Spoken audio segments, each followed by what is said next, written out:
Hi, I'm Vishnu Srinivas, and welcome to Hawkeye, a podcast featuring prominent business professionals and their views on topics impacting businesses and economies around the world. Make sure you rate, review, and subscribe. Joining me today is one of the most popular venture capital investors in the world, Bill Janeway. Thank you so much for taking the time to speak with me today. I'm delighted to join you, Vishnu. Appreciate it. So I guess, do you want to give a short background about yourself and your role? Absolutely. I've lived between two worlds. I did a doctorate in economics at Cambridge University a very long time ago. I then took a 35-year sabbatical from Cambridge, which turned out to involve myself morphing into a venture capitalist in time first for the extraordinary excitement of participating in the architectural revolution that took us to distributed computing, first local area, then wide area, then internet wide area computing, and then had everything I've been working on for a dozen years or more at Warburg Pincus, grotesquely overvalued in the great tech bubble of the late 1990s. And it turned out that at Cambridge, I'd written my PhD thesis on 1929 to 31. I'd actually seen the movie before. And that's how I came to find myself back at Cambridge in 2006, in time for the great global financial crisis, to make economics a really interesting subject again. At Cambridge, I distilled what I'd learned in the trenches into a book called Doing Capitalism in the Innovation Economy. Second edition, 2018, available at an Amazon website near you. And all of that equipped me to be, if you like, a skeptical chronicler and analyst of the now deflating unicorn bubble of the last 5 to 6, 7 years. So that's who I am, and I look forward to our conversation, Vishnu. Well, we'll get into the unicorn bubble plenty. But first, where I'd like to start off with is, I guess talking a bit about your early life, when did you first develop, your passion for venture capital? And I guess throw in any, humorous investing anecdotes that you might have, because I'm sure you've had some over your lengthy career. Oh, they're humorous and tragic, needless to say. What happened was I joined a firm in 1970 that was one of the old-fashioned, no longer exists kind of investment firms in Wall Street when I decided that I was not going to pursue an academic career directly. It turned out that firm had deep fundamental investment research in the science-based industries, from chemicals through pharmaceuticals to electronics and on to computing. And I got really involved with that.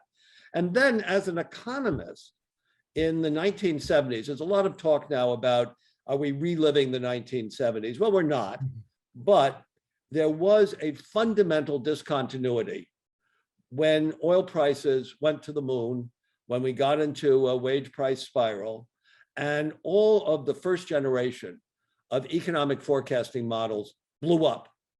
And I went in search of alternative ways to understand what the hell was going on. And I found a group of young people, really smart, orphans, refugees at MIT, from one of the first exercises in large scale computer simulation, if you like, agent-based modeling. It was called the Club of Rome Limits of Growth Study. It was largely discredited, but the young people working for a genius named Jay Forrester had learned a lot from that. And they were building really interesting models for exploring the behavior of complex systems. And I realized that, you know what?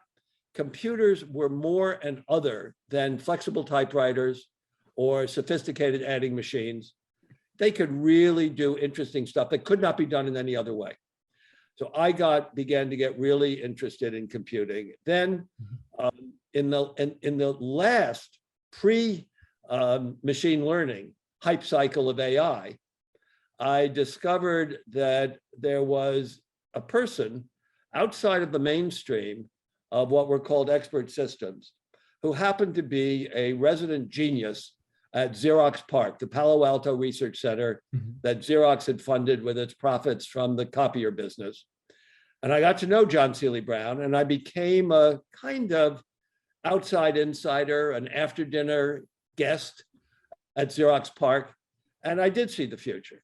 I saw the future of computers being interactive partners with human beings in addressing complex problems.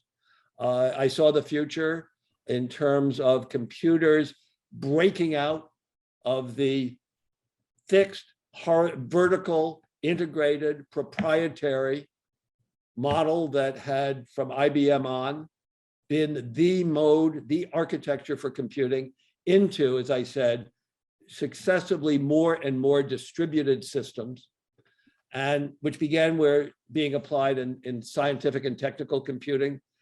But I did see there with my partners in the research side of our firm, that something really interesting was going on here. I got to know a number of the first generation venture capitalists, Arthur Rock, for example, a particular example. A fellow in New York, now largely forgotten, but who was really my mentor, called Fred Adler. He was the fellow who had pillows hand-stitched with a slogan that has been rediscovered in the last 6 months. Corporate happiness is positive cash flow. Build your business so your customers pay you more money than it costs to develop and deliver what you're selling, and liberate yourself from dependence on the problematic availability of third-party capital. That's a lesson that is in the process of being learned right now, as that 52-slide deck that the senior partners of Sequoia just shared last week with their portfolio companies, and which is now all over the internet. That's the lesson that is in process of being relearned. So I got involved kind of at my firm. We didn't originally have a venture capital fund, but we had access at a time when there was no IPO market, just as there is again no IPO market. There was very scarce capital, but we had a set of institutional investor clients who really trusted us, and they had reason to. We had really good research, and we weren't competing with them. We weren't trading off them. So we could bring them to private companies that should have been able to go public. We called it post-venture capital, and raise what was then very large sums of money. I have no idea, you have no idea how much money $20 million was in 1958. It could fund a company to positive cash flow over the course of 2 years if it was properly managed. But not every one of those companies was properly managed. So I like to say that I became a venture capitalist representing our institutional clients, coming in the back door, occasionally in partnership with the venture guys who are already there, occasionally, frankly, at war with them because they'd not been minding the store when our money was being pissed away. And so I became a venture capitalist by way of serving as a kind of cross between a garbage man and a policeman. And through that, I learned how to follow the cash, how to understand the dynamics of a business. We then raised our own funds. We then sold the firm to a big British bank. And I spent a couple of years digesting what I'd learned, and then had the privilege of joining Warburg Pincus in the late 1980s with a mandate to bring the firm into information technology at that moment when what I'd learned back at Xerox PARC had become profoundly relevant.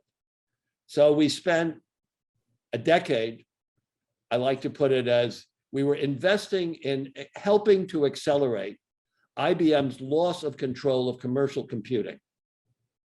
And then, as I say, we got grotesquely rewarded for that in 1998, 99, 2000. And so that's how I became a venture capitalist, not the conventional way, not by joining a firm that was already an established venture capital firm. There weren't very many of those Sequoia was founded in 1972. And when the National Venture Capital Association was established in 1975, there were all of about 15 or 20 members. It was a craft, it wasn't an industry. It began to develop as that when the IPO market finally came back in 1983. By then, we were really engaged in that world, and I was personally very engaged. Well, that was quite the story. And before we dive into more detail, could you speak to some of the bigger challenges that venture capital investing presents, broadly speaking, and some of the biggest lessons you feel like you've learned from the discipline over the years? Great question. One way to answer it is how did I learn how to read a business plan? So the way I learned to read a business plan was, first of all, begin with the biographies, begin with the team. It's really great if a member of the team, or let alone all of them, have been through either a failed startup or at least a near-death experience of an established company. That means they've lived through stress, they've learned the importance of cash, they have operated under pressure. Second, read how they analyze the market. Read whose problem. This is the question I always ask entrepreneurs. Tell me again, whose problem are you solving? Mm-hmm. Then, after you tell me that, and after you tell me who you're going to be competing with to solve that problem, then you can tell me why your solution is quicker, better, cheaper, faster. Then you can tell me about the technology. And at the end of the day, yeah, I'll look at the numbers, not because they're meaningful, because I just want to see that you actually do understand something about the mathematical logic of building a business. I'll never forget, here's one of your funny stories. Perfectly brilliant physicist who had a really neat approach to a kind of diagnostic technology for the medical market, where the market was very clear. Market wasn't a problem. And the technology was really interesting. But the numbers he ran were such that I asked him, so what are you going to do when you run out of money? He said, what do you mean? We have profits every year. Mm-hmm. He'd never heard of working capital. He'd never heard of the fact that when you're growing your business, your receivables are growing more rapidly mm-hmm. than the cash that's coming in from collecting them. Right. That was a really red signal. So challenges, obviously, the human challenge to me has always been the most difficult to assess in advance, and the emotionally, not necessarily intellectually, but emotionally most challenging problem to address. Because, as I said to my young colleagues, always remember, when you think there's an investment you want to make, it's extremely unlikely you're the only one. Part of your job is to be the preferred choice of the entrepreneur, not just because you're paying a higher price. In principle, you should be paying a lower price if you're really the right partner for the right entrepreneur. But regardless, you're going to build a relationship. My old boss, Lionel Pincus, founder of Warburg Pincus, used to say, our role with our entrepreneurs is to be a cross between a big brother and a Dutch uncle, a rabbi, a priest, a therapist, a confessor. It's a close relationship, like it or not. Now, there are venture guys who have managed to maintain a kind of emotional coldness that goes with a very powerful analytical brain. My mentor, Fred Adler, was one of those guys. I'm not. And one of, if you like, if corporate happiness is positive cash flow, my other mantra is what I really learned the hard way. How do you hedge against the radical uncertainty that comes with investing at the frontier with visionary entrepreneurs who know they're going to change the world by their own efforts? Mm-hmm. And often the world really pushes back? What do you do when something bad, how do you have the opportunity to survive when something bad happens? And I turned that into a kind of dual instrument for hedging, what I call cash and control. Both are important, both are critical. Unequivocal access to enough cash to buy the time to find out what the hell is going on, what's going wrong, and enough control to change the parameters of the problem. Obviously, I'm not one of those guys who would ever have signed off to a founding entrepreneur having perpetual governance control of the venture. Now, in my experience, changing the parameters of the problem often, not always, often began by firing the CEO.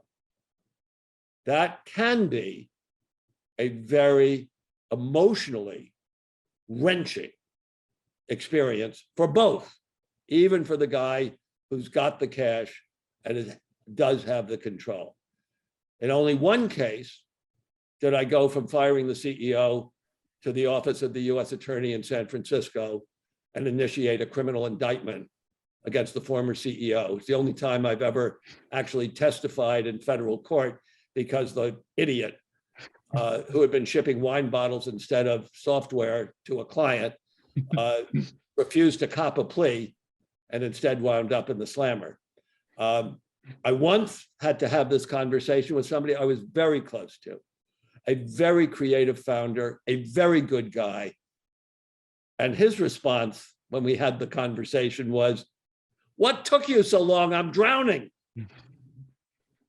Now, that guy had already introduced me to his successor, a brilliant operating executive who was leaving Oracle, who turned our company around, merged it with another, got it public back when there was an IPO market for companies with 30 million in revenues, growing at 30, 40%, breaking into profitability. We merged with another similar company.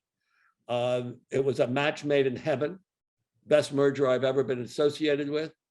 It turned into creating a company called Veritas Software, which was one of the icons of the distributed computing revolution for data management across networks. That was the happiest story. Along the way, there's a spectrum in between.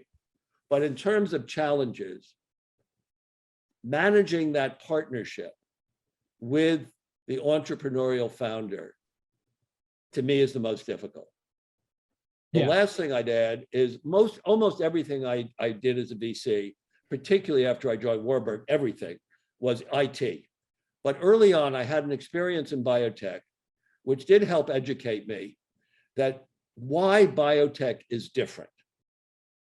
Why is it that billions, tens of billions, probably by now hundreds of billions of venture money has been invested in startups where the one thing the first round investors know is that they will not see $1 of revenue in the life of their fund?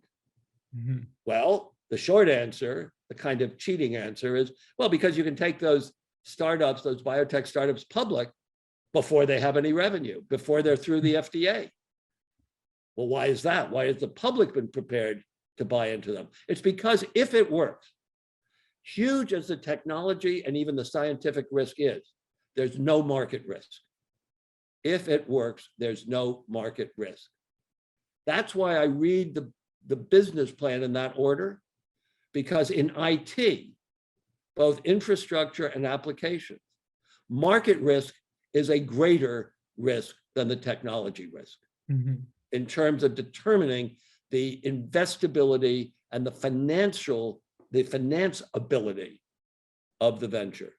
That's really the most difficult and the most, in a way, the most abstruse, the most complicated lesson I learned. And it's one that I still share with younger colleagues and friends, because so much of entrepreneurial vigor and energy goes into addressing technology risk and kind of assumes that, you know, if we plug it in and it lights up, they're going to be lining up at the doors to buy it. without going through the work of understanding who just they are, and do they have budgets, and where do you sit within the existing competitive market space.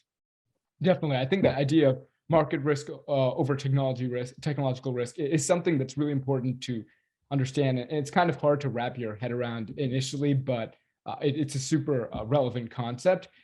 I think lost in the shuffle, though, is that as important as the product or service that a firm provides is important to that firm's success, I think the kind of investor backing that you have is instrumental ultimately to long-term success. So in what ways do venture capital investors provide value to firms beyond the scope of just financing the firm? Okay, now I'll answer that in 2 or 3 different ways. Because the answer is, of course, they provide value in all sorts of different ways. But first of all, there's some really good academic papers. There's an outstanding economist at Chicago Booth at the University of Chicago Business School named Ufuk Aksajic, got a paper called Synergizing Ventures, which is an analytical study to answer the question, do venture capitalists make a difference?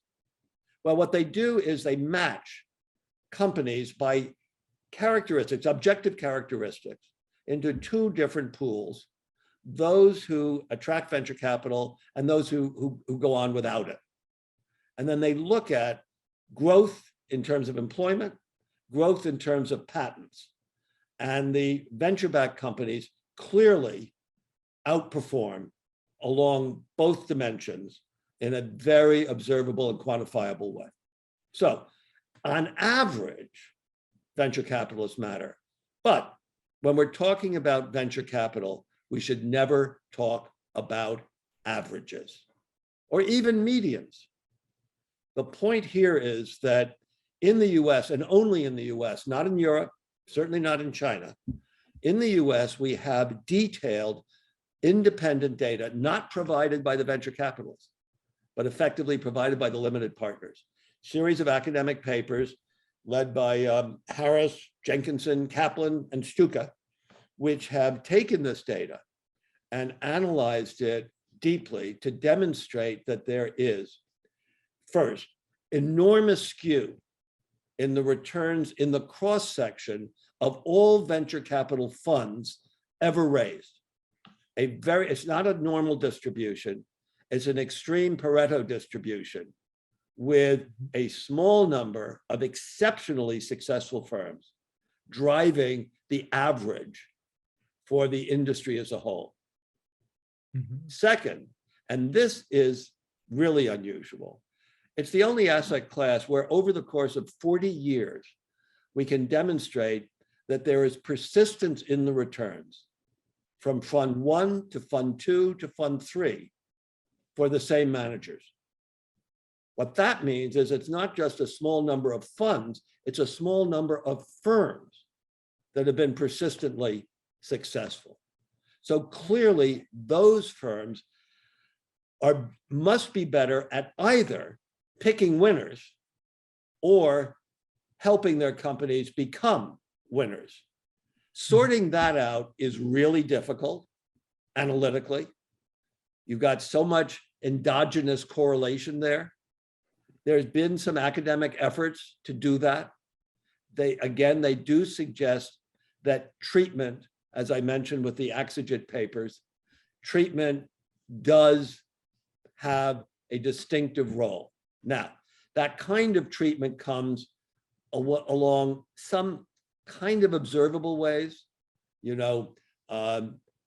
providing resources to assist startups in marketing, in HR. Andreessen Horowitz has become a kind of icon of providing all the resources an entrepreneur needs to get going, including even entrepreneurs in crypto. I'm not going there. But there's clearly some of that, and you can kind of observe the extent to which different venture firms themselves invest in internal resources to support their entrepreneurs versus a firm like Tiger Global that outsources everything to Bain. The less visible, most difficult aspect of tearing, kind of peeling back the onion is what I said that Lionel Pinkett said. This role of this complicated role of big brother and Dutch uncle, of confessor and therapist and shrink and, tough guy. That dynamic, there are clearly a number of venture capitalists who have been extremely good at cultivating, bringing along, mentoring. I think you can say that what John Doerr and Mike Moritz did for Larry Page and Sergey Brin in finding Eric Schmidt and bringing him in as, the resident grown-up is a highly distinctive example, an extreme example, even if Mike and John bear responsibility for sanctioning the notion of perpetual governance control of founders when before the activity even as a business. But they certainly played a distinctive role, as well as a role in discovering how the hell to monetize this phenomenal search capability, which at the time they invested, nobody had any idea how to do it. And, they had the enormous benefit of living in a neoliberal environment where there was no enforcement of the antitrust laws, and they were able to buy the ad network to go with their search and endogenize the monetization process through the ad auctions, through automating the ad auctions. It's a brilliant story, probably not replicable.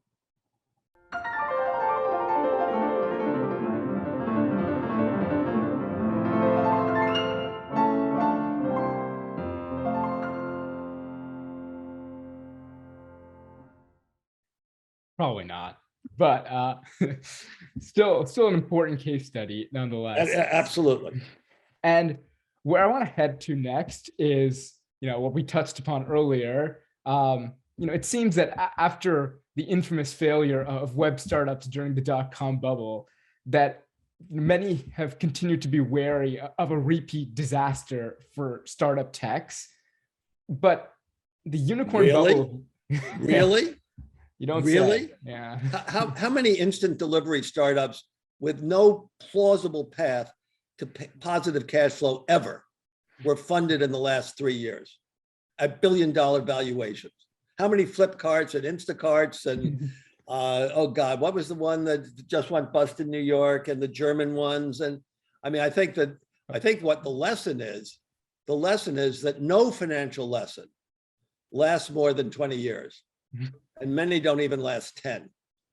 Exactly where I wanted to head to, because I was just about to ask, I guess, what do you see as the major difference when you compare these 2 decades? Oh, the major difference. This is the first bubble, with the bubble that is now deflating.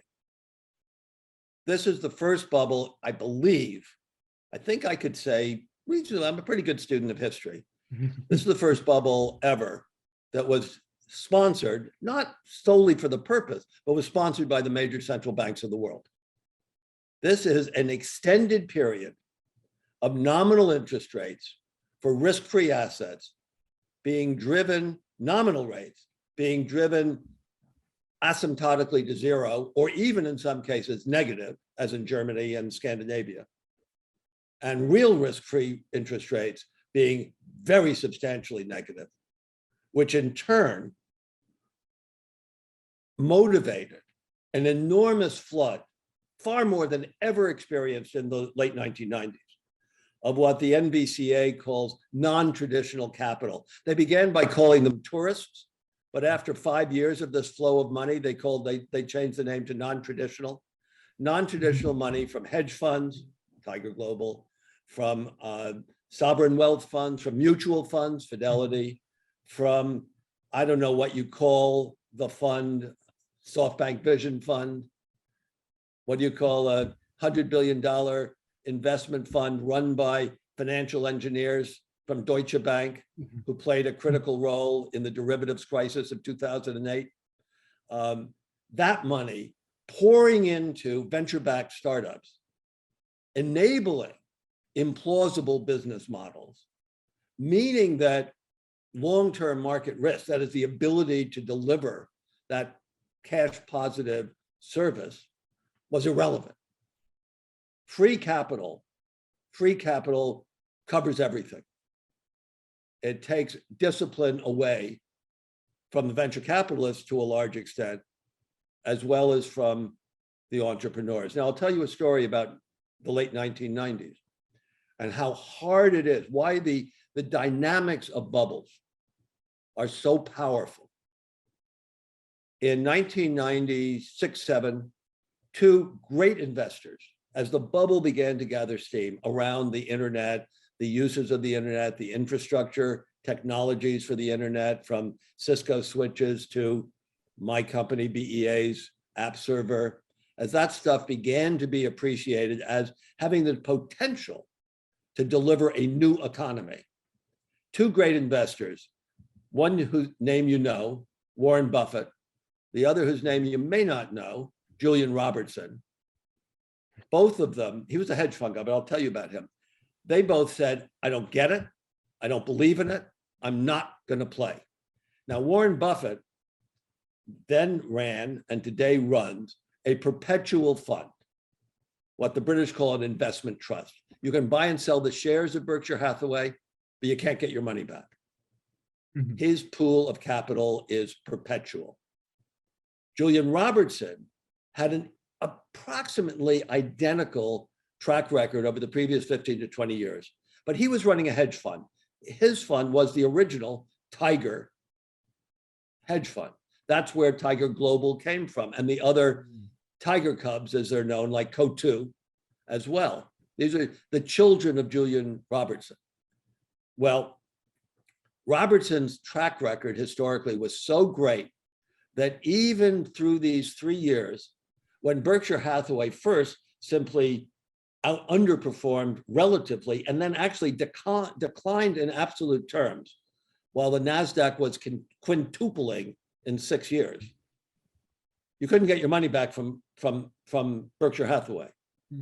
They stayed with Julian Robertson right up until the first quarter of 2000, when having a quarter long time between asking for their money back and getting their money back, Julian Robertson's investors closed him down about 2 weeks before the then all-time peak of the NASDAQ.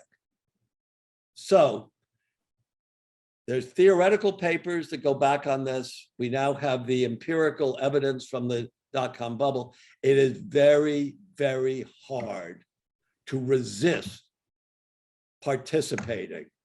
And if you're managing other people's money,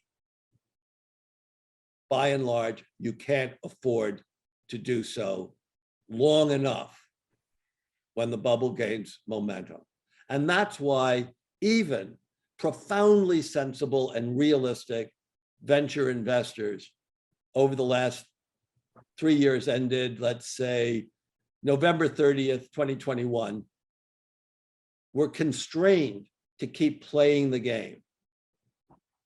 There's a signal that two great financial economists, Jose Shankman at Columbia, Hyun Shin, who's the chief economist at the Bank for International Settlements, in their work respectively on the dot-com bubble of the 90s and on the credit bubble that exploded in 2008, they came up with the same analytical explanation as to how to identify whether you're in a bubble.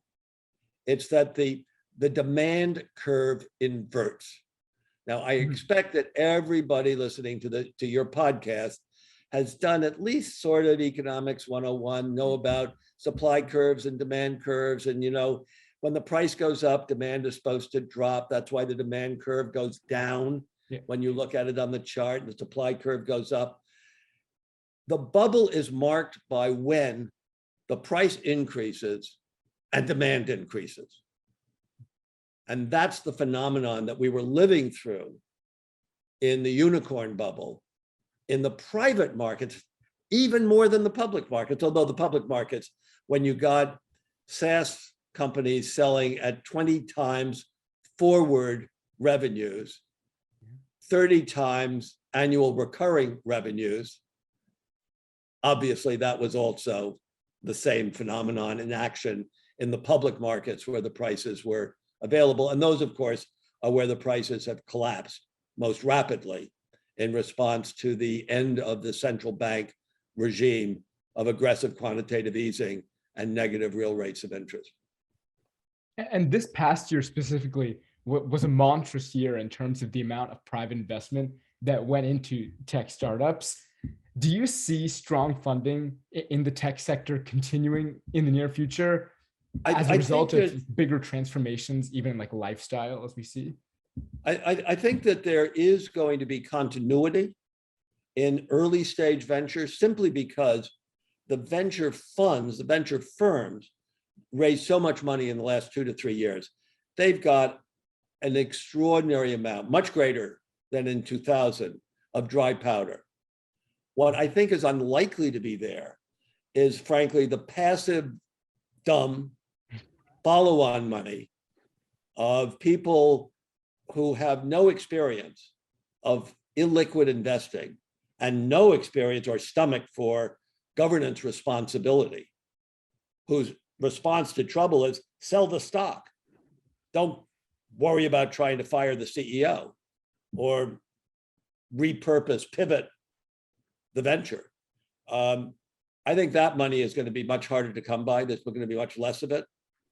As you see, and it may take a year for the rates of return on investment grade bonds to become positive in real terms after inflation, which is where it was during the dot-com bubble. That's why this bubble is different.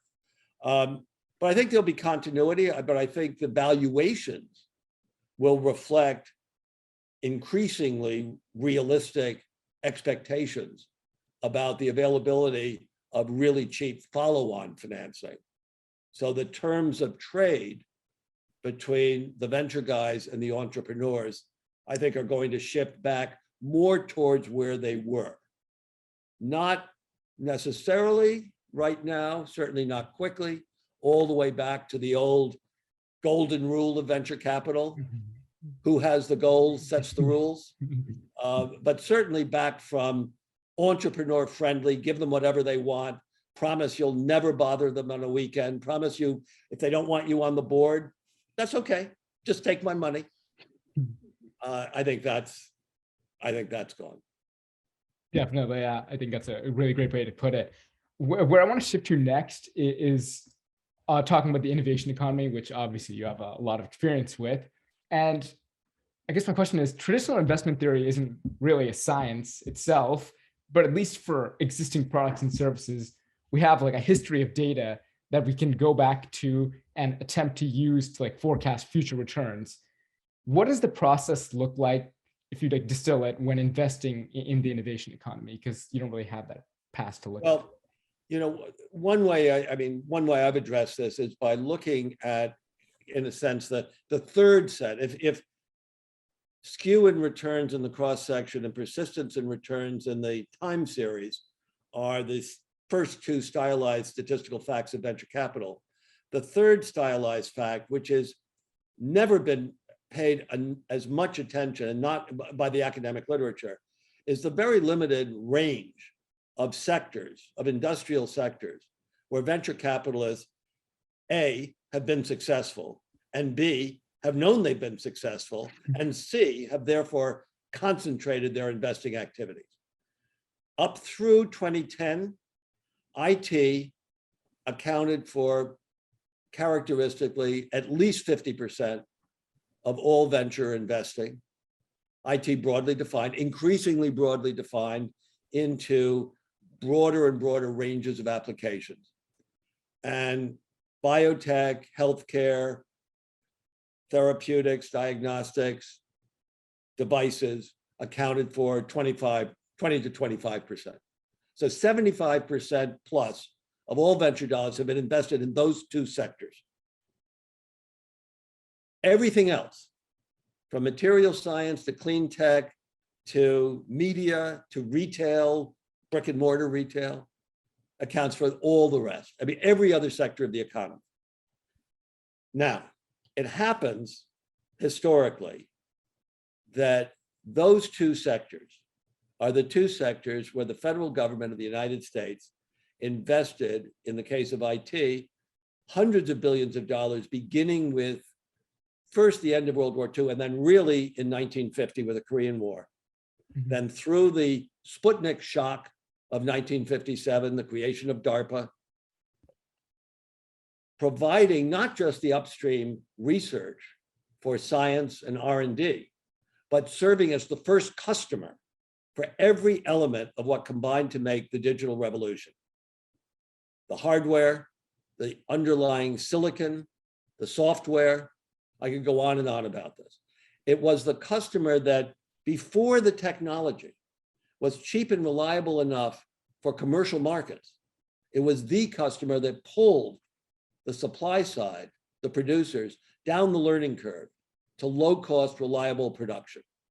By 1980, the industry had matured to the point that you could have the personal computer, that you could have a mass market for silicon and software, and the military market went from being the market to being a niche, mil-spec, a market that was served by specialist companies or specialist subdivisions, small specialist subdivisions of large companies. In healthcare, biotech, life sciences, of course, mobilizing the same language that legitimized the interventions in the market economy that produced the digital revolution, President Richard Nixon declared war on cancer in 1971. It led to an enormous expansion of the National Institutes of Health, which in turn not only funded the upstream research in every aspect of medicine, medical science, particularly genetics, but it also was the first customer for the tools that were developed to enable genetic engineering, to enable the kind of biotech that initially produced look-alike drugs, like that were synthetic versions of human molecules like insulin, and then on to produce more and more imaginative explorations of the space, leading most recently, of course, to the revolutionary mRNA vaccines that actually are the result of more than a decade of fundamental science funded by the federal government, and then accelerated to the clinic, to our arms, by those massive advanced purchase contracts, again, the government being the critical customer to get the technology out of the lab and into the field. So that is a fundamental aspect of the dynamic, the historical dynamics of the innovation economy. Now, you can take it all the way back.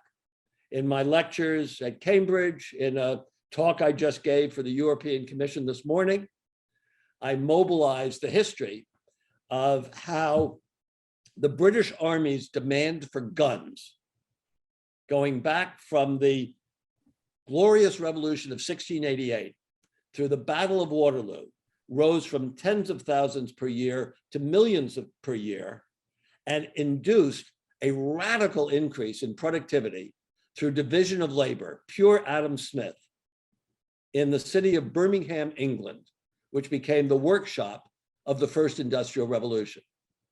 And then the next generation, on the supply side, it was the US armories in Springfield, Massachusetts, and Harper's Ferry, West Virginia, that reduced the concept, the promise, the hope of manufacturing products with interchangeable parts, so that they were no longer artisanal crafts, but suitable for mass production. It started with guns for the US Army, moved on to sewing machines, typewriters, bicycles, automobiles, the entire mass production of the second industrial revolution, which again transformed the world. So this role of the state in the dynamics of the innovation economy absolutely contradicts the kind of neoliberal, if you forgive me, quote, Chicago, unquote. I know at Michigan, you forgive me instantly.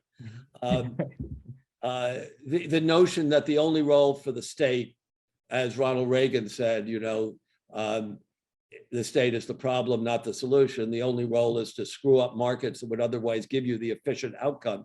The fact is, in the innovation economy, pushing out the frontier of production possibilities and consumption possibilities, the state has been a profoundly important actor through the entire 200 plus years by which we escaped the Malthusian trap and entered on this cumulative process of growth in life chances and material wealth, if not other sorts of wealth, by way of technological innovation. Definitely. And that's kind of where I want to lead to my last question, because you bring up the argument in your book that the innovation economy depends on sources of funding that are decoupled from concern for economic returns. So is this where you believe the state needs to play a more active role in the innovation economy in the future? Well, this is a very, very important subject and a very frustrating subject.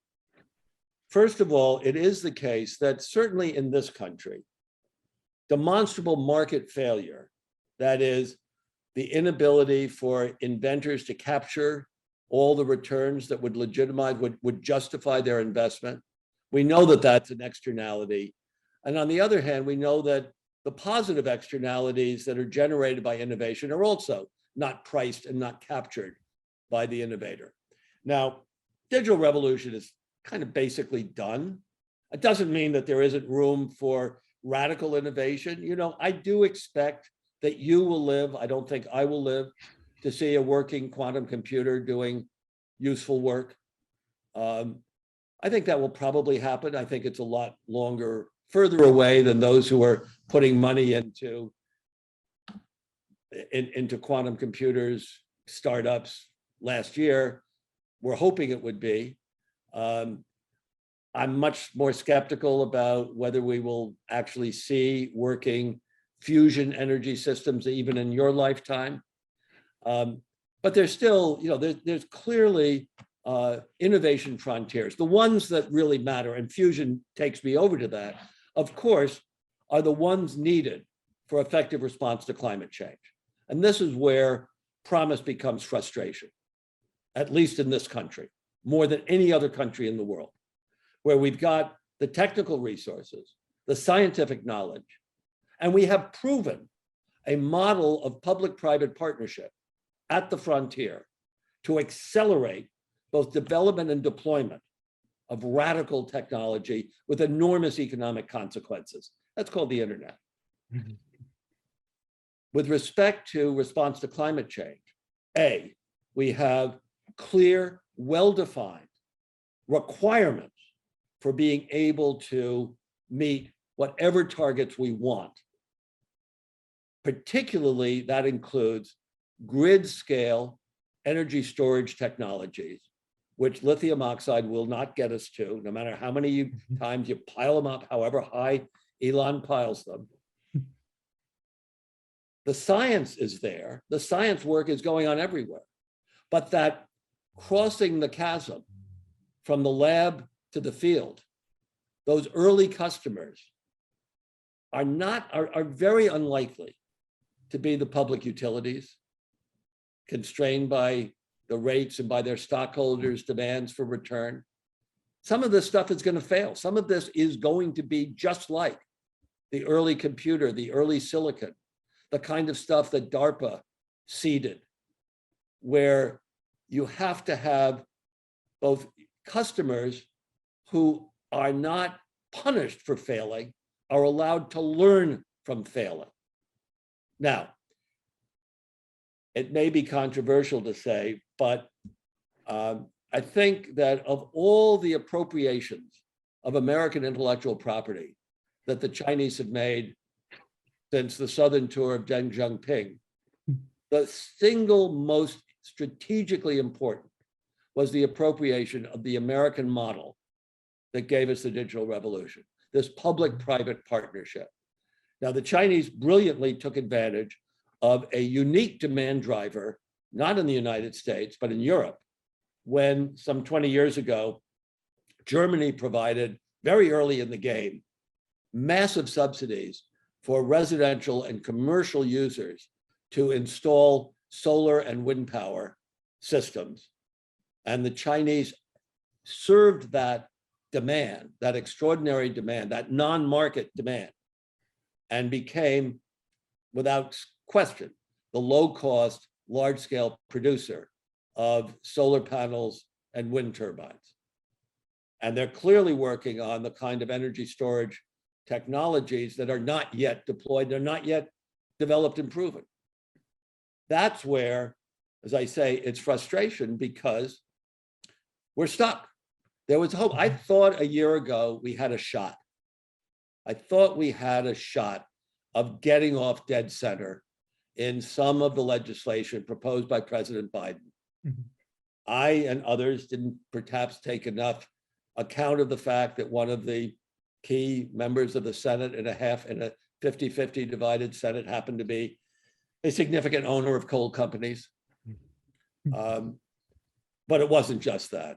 I think we were all somewhat stunned at the fact that not a single Republican was prepared to accept the consequences of accepting the reality of climate change, even in the face of the fires in California, the drought east of California, the floods and hurricanes on the East Coast. What can you say? It's at best, it's frustrating. Perhaps it's also enraging, and perhaps it should be. I always have reading lists.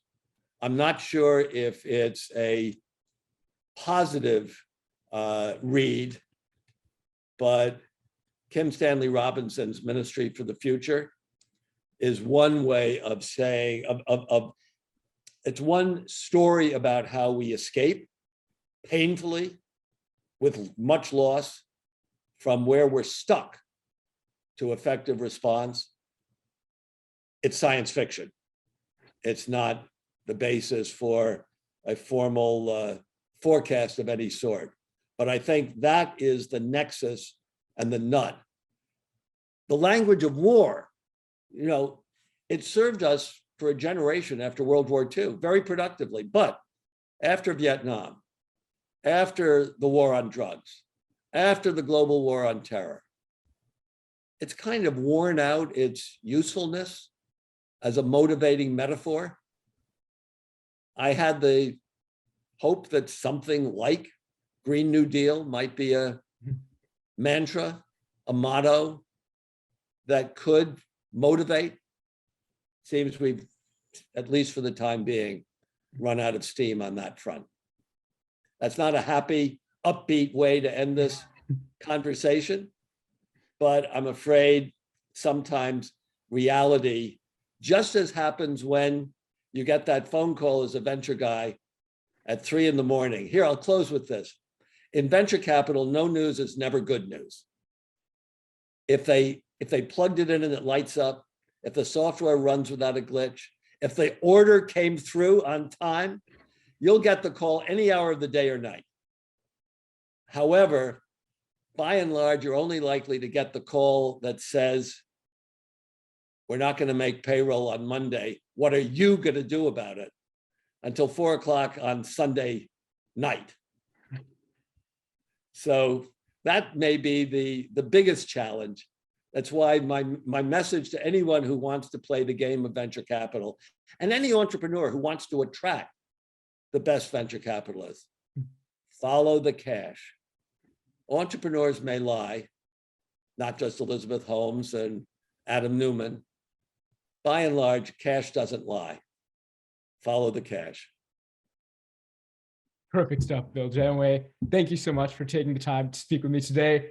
Make sure you go check out Bill's book, Doing Capitalism in the Innovation Economy. Thank you again. Thank you, Vishnu. I've enjoyed it as much as possible. Great conversation.